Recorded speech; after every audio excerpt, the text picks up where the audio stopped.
Ay wow, ito sana. Ito gusto ko eh, hinahanap ko to eh. Sana ito. Yung price niya not available, pero kung gusto nyong bumili, nandito siya. Pwede kayong pumunta at kausapin nyo lang yung may-ari. Siguro pwedeng humingi ng discount. Alam naman natin na mahal yung African talisay. Kaya sigurado, medyo pricey rin siya. But siyempre hindi naman siya ganun pa kalaki. Kaya mas ma-affordable pa siya. Ay ito, maganda ito ah. Magkano kaya to? Ito yung nakita ko dun sa Quezon City.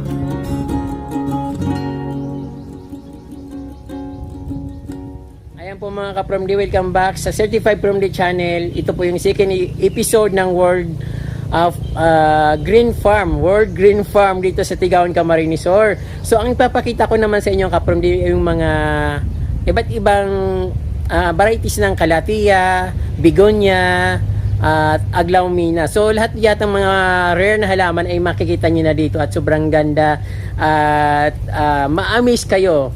So nagbibinta rin sila ng mga halaman kung gusto niyo, pero pwede naman mag-tour lang kayo kung gusto niyo lang mag-tour, kung gusto niyo lang makita yung farm, mga halaman na nagagandahan, mga rare na halaman.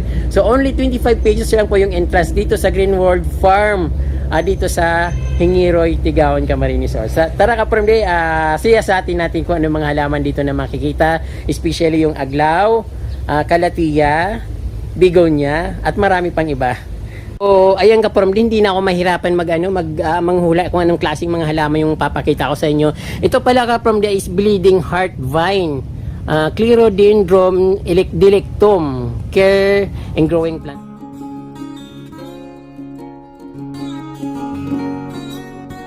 So, ayan ka-From D, bleeding heart vine. So, napakaganda ng plants niya.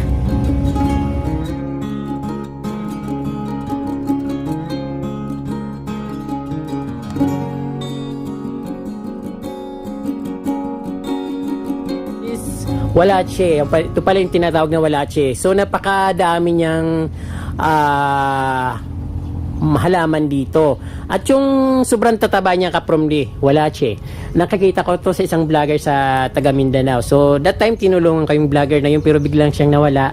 Nanghihinayang ako kasi dumami na yung subscriber niya, pero parang nawala yung mga video niya. So ayong ka-From D yung walache dito, napakatataba ng mga dahon niya. Then, ayan. Ang may price siya ka-From D, 550 ang bawat paso. So, optional naman ka-From D kung pupunta kayo dito. Pwede kayong mamasya lang. Only 25 pesos yung bayad or entrance fee. But kung gusto nyong halaman bumili, ayan, available naman po yung mga halaman. So, dito naman tayo sa bandang baba.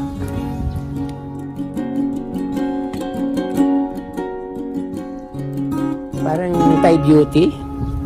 So wala siyang price. 280 per ayan ka-From D, may price siya, 280 per paso. Yan. Then ito, hindi ko to kabisadong pangalan, wala siyang ID nito, walang pangalan, pero ang paso, per paso niya is per pot is 180 pesos. Then mapunta naman tayo dito sa mga begonia. Ayan ka-From D, mayroon silang angel wing na begonia. Nakakatakot hawakan, baka mapigtas yung dahon niya. May ephesia, kulay pink na ephesia. Ay wow, ito ayan. Sana. Ito gusto ko eh, hinahanap ko ito eh. Sana ito. Butterfly, purple. Magkano kayong presyo niya nito? Butterfly plant. So first time kong makakita nito dito sa amin, sa aming lugar. Ito, ano to?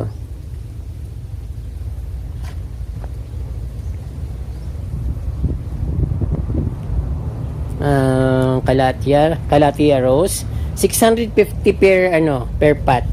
Pero sobrang laki nito ka from day. Kung bibili ka nito 650, ang laki na, tapos ilang yung supang niya, dalawa yung supang, napakataba pa. But pipili ka na lang siguro ka from day kasi minsan may isang puno lang. Ayun. 650 Calathea rose. Ito sa same pangalan naman yata siya.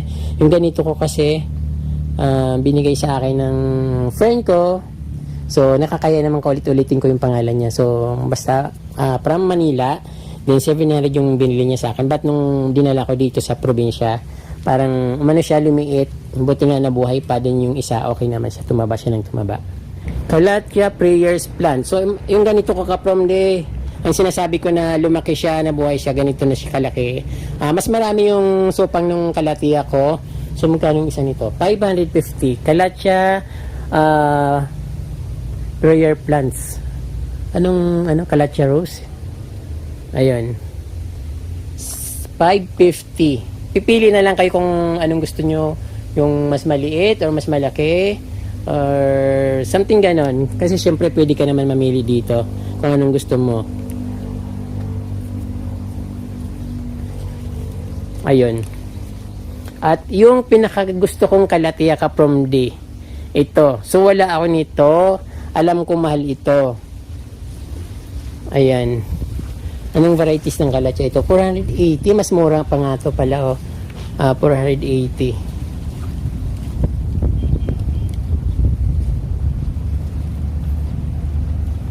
Then 350.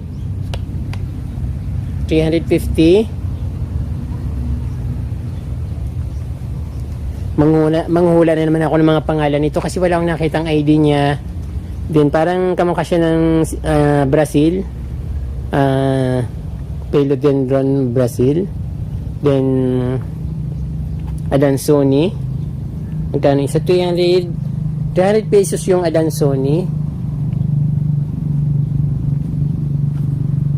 Ayan, Swiss cheese plants, Monstera Adansonii.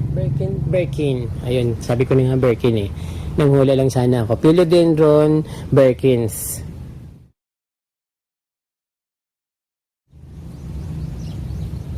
At yung red aglaw, ito. Ito ka-from alam ko, ito super rare itong aglaw na ito. At bibihirang-bihira lang itong aglaw na ganito. At siyempre ito rin. 450. Din sa atin photos, ito, how much? Wala siyang price. Syndepadapsus pictus sa atin photos. Chinese evergreen. Ito, Chinese evergreen. May mga rare nito ka-from di. Minsan, di mo alam yung pinakamahal na Chinese evergreen na, At least, I think, aglaw ni rin ito eh. Ayun, aglaw ni mga ka-from di. So, ang iba nito rare. Pipili ka na lang yung gusto mo. Kasi siyempre yung mas mahal. Alam ko ito rare ito. Ayan, 550. Presyo, 550. At dito naman. Arrowhead plants. Aglaw. 550. Dumpkin Leonard Lily Diffinbasia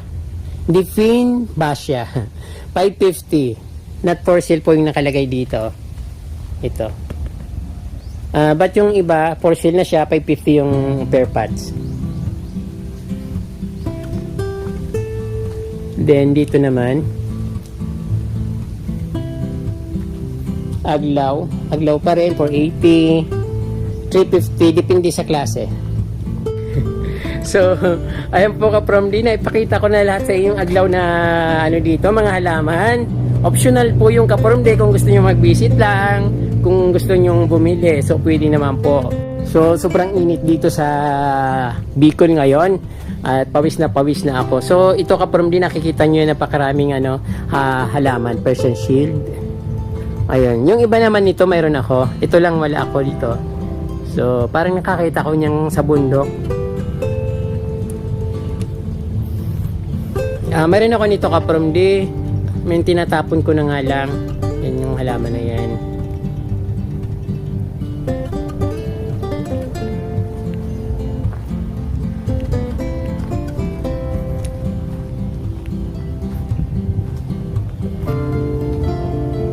Ayan po, mga spider plant.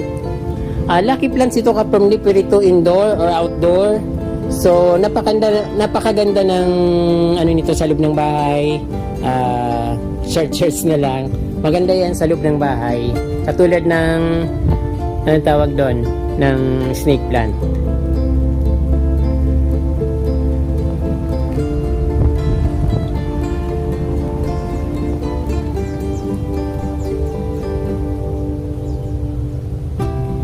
Kilala naman natin itong halaman na ito. Then turtle vine. Ngayon.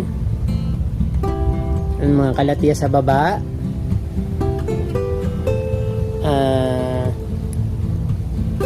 Kalimutan ko na yung varieties nito. Pero rattlesnake yata siya tawag yan. Kalatiya rattlesnake. Tapos yung mamahali na snake plant. Wilfin na snake plant nandito. So lahat yan dito kaprom di available po siya.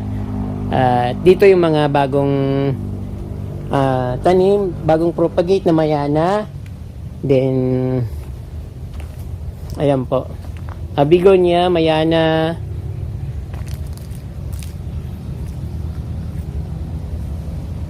Mayroon din silang mga monaika, mga bagong sibol. Ayun. Ephesia green, Ephesia pink, Ephesia silver. Lahat po nandito ng Ephesia nandito na. Ayan po. Legume. At itong shower plant.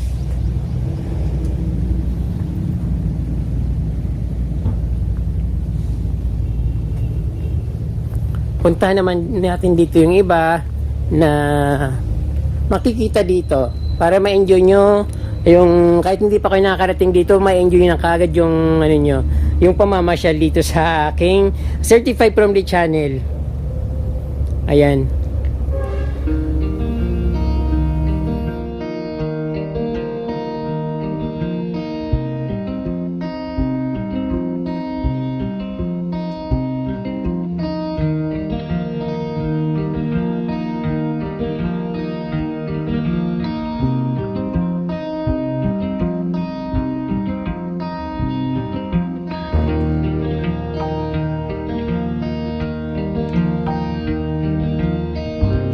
Ayan po, silver button nandito rin. Available din po siya dito.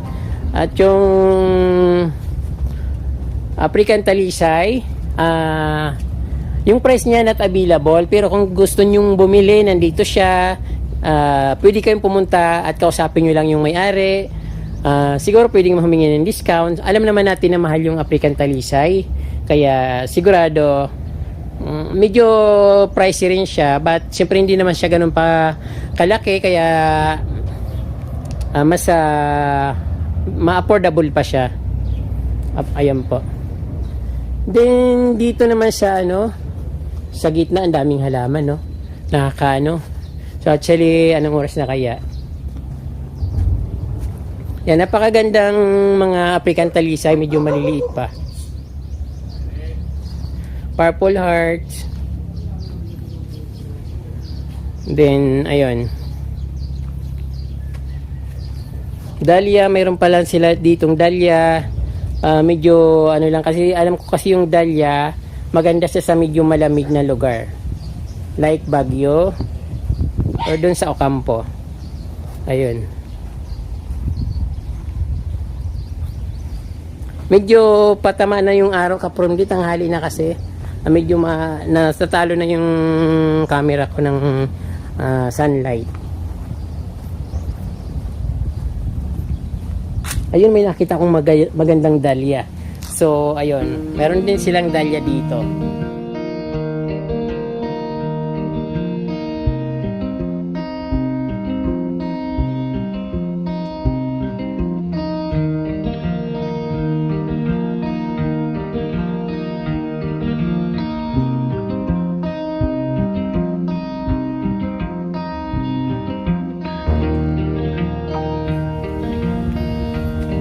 At siyempre papunta tayo dun sa ano, ay ito, maganda ito Magkano kaya to?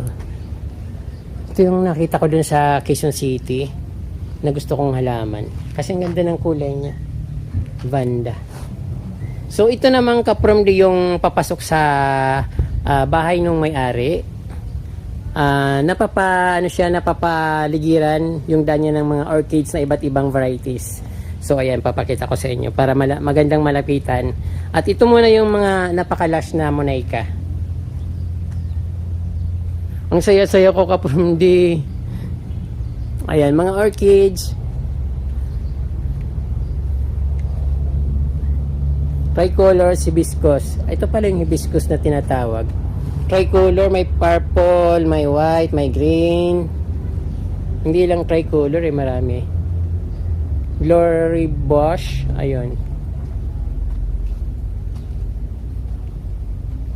Hindi ko alam kung saan ako pupunta sobrang daming halaman Ayun. Wow. Oh.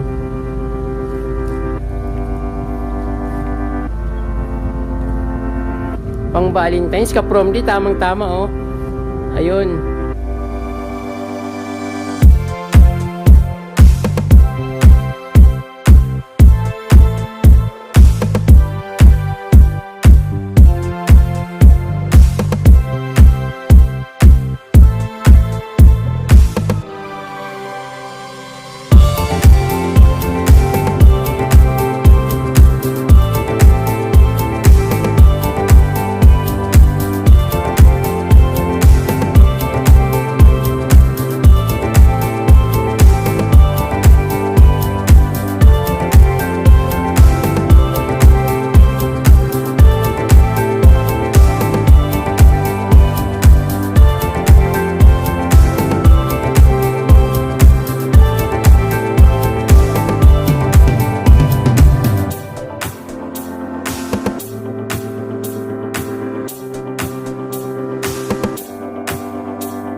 So, ayan po mga kaprom, din nyo pong napanood yung second episode ng aking tour dito sa Green World Farm, dito sa Hingiroy at Tigaon, Camarines Sur. Maraming pong salamat at abangan nyo po yung third episode nito dahil napakalaki ng farm, hindi pwedeng isa or dalawang video lang. So, marami kayong mapupuntahan dito. Kaya ko po,